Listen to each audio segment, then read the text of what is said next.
মনিকার রান্নাঘরে সবাইকে স্বাগত। আজ আমি আলু দিয়ে পাঁঠার মাংস ঝোল বানাবো। ভিডিওটি ভালো লাগলে লাইক, কমেন্ট, শেয়ার ও সাবস্ক্রাইব করতে ভুলবেন না।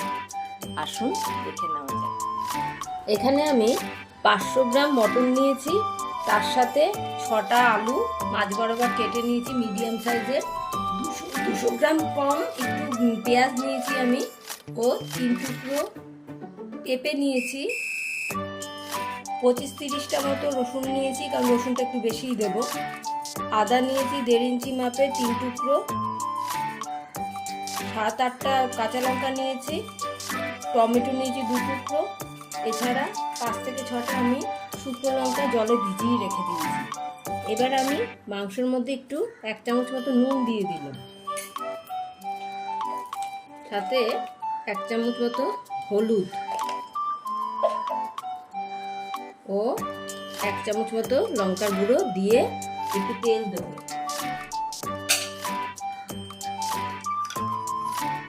এই 1 চামচ মতো আমি সরষের তেল দিলাম, দিয়ে কিছুক্ষণ মেখে আমি রেখে দেবো। এটা আমি মেখে নিয়েছি। এবার অর্ধেক পরিমাণে আমি পেঁয়াজটা দিয়ে দেবো, আর অর্ধেকটা আমি ভাজার জন্য রাখবো। এছাড়া এই রসুন মিক্সি বাটিতে আমি দিয়ে দিচ্ছি, আদা, কাঁচা লঙ্কা, একটু ঝালঝালি করব আমি, ভিজিয়ে রাখা লঙ্কা, শুকনো লঙ্কাগুলো ও টমেটোটা দিয়ে আমি মিক্সিতে পেস্ট করে নেব। বলতে আমি ভুলে গেছি, আমি 1 চামচের মতো জিরার গুঁড়া দিয়ে দিচ্ছি। 3 চামচ সাদা তেল দিয়েছি। আলুগুলি আমি ভেজে নেব।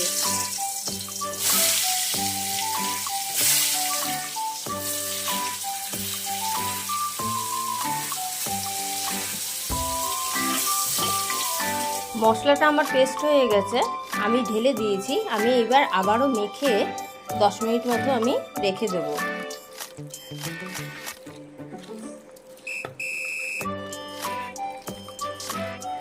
আমি ঢেকে রাখবো। আলুগুলিও আমি কিছুটা লাল লাল করে আমি ভেজে তুলে নিয়েছি। এবার আমি পেঁয়াজটা দিয়ে দেব।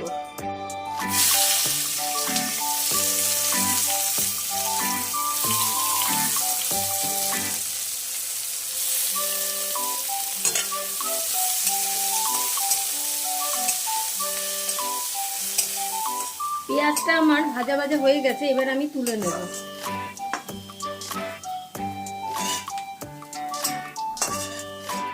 আমি আবারও 3-4 চামচ আমি তেল দিয়ে দেব।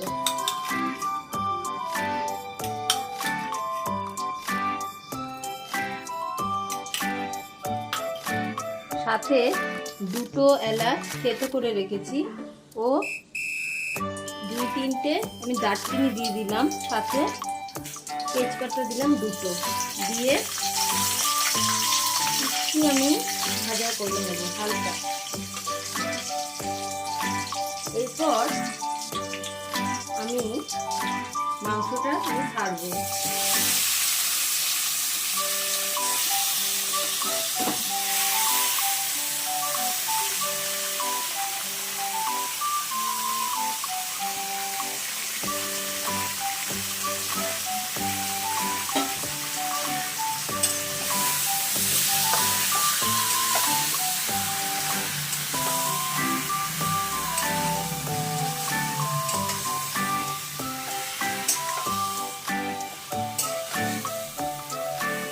আমি এটা রেয়াজি পাঠাতে করছি।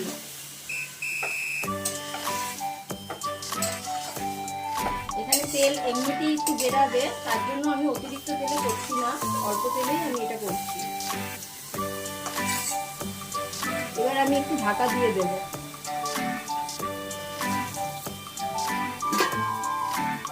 কিছুক্ষণ ঢেকে রাখ। এবার আমি পেঁপেগুলিকে দিয়ে দিচ্ছি, সাথে আমি একটু টমেটো টুকরো করে নিয়েছিলাম সেটাও দিয়ে দিলাম, ও তার সাথে আমি একটু ফেটিয়ে রাখা টক দইও দিয়ে দিচ্ছি।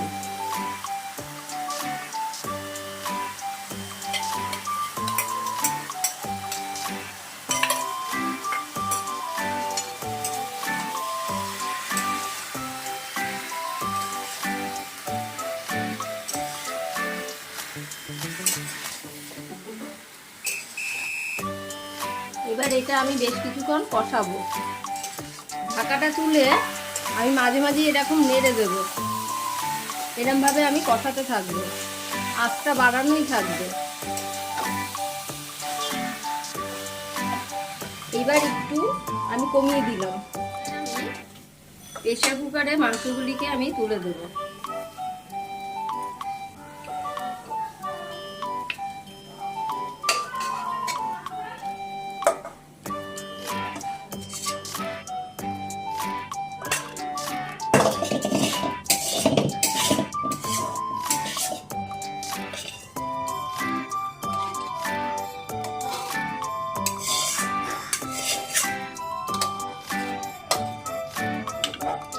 এটাকে নামিয়ে কড়াইতে একটু গরম জল করে নেব।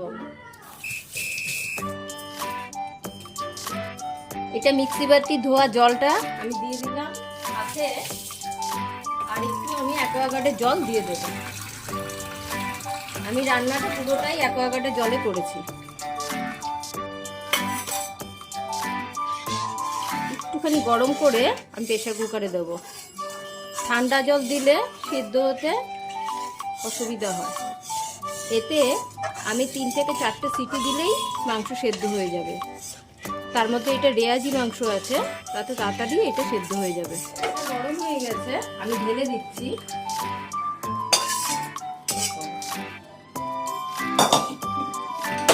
আবারও কিছুটা আমি নেড়ে দেবো। আলু আর পেঁয়াজটা আমি এখন দেবো না, 2টো সিটি মারার পর 2 থেকে 3টে সিটি মারবো। মেরে আমি আগে কতটা সেদ্ধ হয়েছে একটু দেখে নেব। একটা জিনিস আমার একটু ভুল হয়ে গেছে, 1 চামচ মতো ছোট মুখে আমি একটু চিনি দেবো স্বাদটা বাড়ানোর জন্য। এটা আপনারা মাংস কষানোর সময় দিয়ে দিতে পারবেন। ঢাকাটা আমি দিয়ে আমি এবার 2 থেকে 3টে সিটির অপেক্ষায় করব। 3টে সিটি পড়ে যাওয়ার পর মাংসটা এরকম অবস্থায় আছে। এবার আমি একটু নেড়ে দেব, দেখব কতটা আমার সেদ্ধ হয়েছে। ও সাথে আমি এখানে ভেজে রাখা আলু